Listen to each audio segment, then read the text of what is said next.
السلام علیکم ورحمۃ اللہ وبرکاتہ۔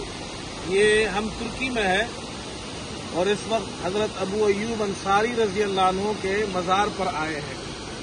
حضرت ابو ایوب انصاری رضی اللہ عنہ حضرت صلی اللہ علیہ وسلم کے جلیل القدر صحابی تھے اور ان کا مزار یہاں پر ہے اور یہ مسجد ہے، یہ ان کے نام سے منسوب مسجد ہے، یہ بھی دکھائیں گے۔ یہ باہر کی خوبصورت جگہ آپ دیکھیں، پھر آپ کو اندر بھی دکھاتے ہیں انشاءاللہ۔ یہاں لوگ آتے ہیں۔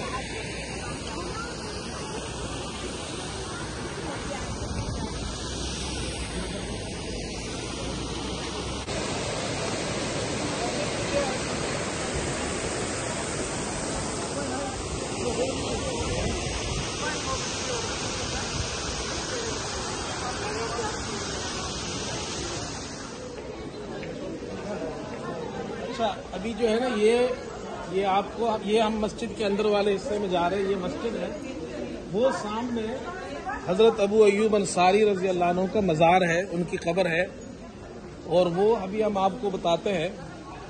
ابو ایوب انصاری رضی اللہ عنہ یہ حضرت صلی اللہ علیہ وسلم کے صحابی ہے، اور یہ وہ صحابی ہے کہ جب حضور صلی اللہ علیہ وسلم ہجرت فرما کر مدینہ منورہ تشریف لے گئے تو آپ کی اونٹنی جہاں بیٹھی تھی اللہ کے حکم سے، وہ صحابہ یہ چاہتے تھے آپ ہمارے گھر تشریف لائے۔ آپ صلی اللہ علیہ وسلم نے فرمایا جہاں یہ اونٹی بیٹھے گی تو وہیں قیام ہوگا، اور وہ اونٹنی حضرت ابو ایوب انصاری رضی اللہ عنہ کے مکان کے سامنے بیٹھی اور آپ کا قیام وہاں ہوا، تو وہ بڑے صحابی تھے۔ پھر حضرت معاویہ رضی اللہ عنہ کے زمانے میں جب مسلمانوں نے اور جناب اس جگہ پر حملہ کیا، اس علاقے میں، یہ سب اس زمانے میں یہ جو علاقہ تھا یہ قسطنطنیہ کہلاتا تھا، تو یہاں تک مسلمان صحابہ آئے تھے۔ ابو ایوب انصاری رضی اللہ عنہ بیمار ہوئے اور ان کی وصیت یہ تھی کہ جہاں تک مسلمان جائے تو میری وفات ہو جائے تو میرا جسم وہاں تک لے جایا جائے، تو یہاں تک آپ کا جسم لایا گیا اور یہاں پر دفن کیا گیا۔ ابھی ہم اس انشاءاللہ مزار پر جائیں گے اور یہ مسجد بھی آپ کو دکھائیں گے۔ میرے ساتھ حسن ہے، میرا بیٹا ہے۔ ہم ابھی یہاں پر بیان بھی شروع ہو گیا ہے، مسجد میں بیان ہو رہا ہے، ہم اندر مزار میں جا رہے ہیں۔ اچھا دیکھیں، یہ حدیث جو بیان کی انہوں نے، امام صاحب جو حدیث بیان کر رہے ہیں، شوال کے 6 روزوں کی فضیلت بیان کر رہے ہیں۔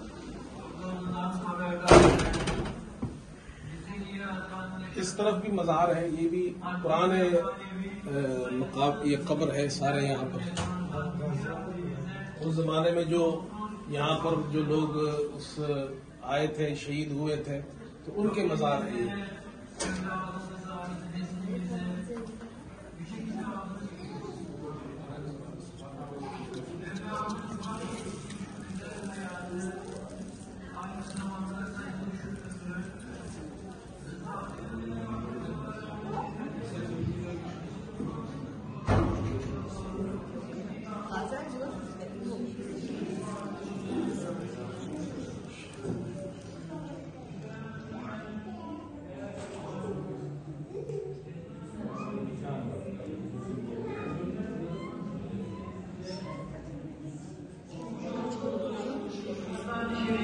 her ne kadar bitmiş olsa da bizim yolculuğumuz devam ediyor. Tutmayı, tüketmeyi her birimize Mevlam nasip etsin. Bununla beraber Allah Resulü یہ ہم مسجد میں جا رہے ہیں، انہوں نے یہاں دیکھے سامنے لکھا ہے اس لباس میں نہیں جا سکتے، اس لباس میں جا سکتے ہیں۔ خواتین کے لیے یہاں سکارف وغیرہ کا لباس کا باقاعدہ انتظام کیا گیا۔ hesap günü öldükten sonra bizi bekleyen hesap ile ilgili olarak Allah Resulü Aleyhisselatü Vesselam'ın bizler yapmış olduğu bir hatırlatmanı vermeden امام صاحب بیان کر رہے ہیں۔ ileriye adım ediyor. Ve Peygamberimiz Aleyhisselatü Vesselam sıralıyor. An umrihi fîmâ efnâne enfekahu.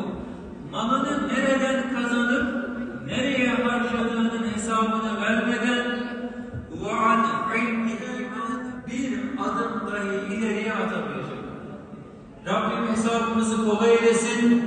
Bizlere rızasına uygun bir hayat yaşamayı nasip eylesin. Bizi mümin kılan iman esaslarımızdan biri de ahirete olan imanımızdır.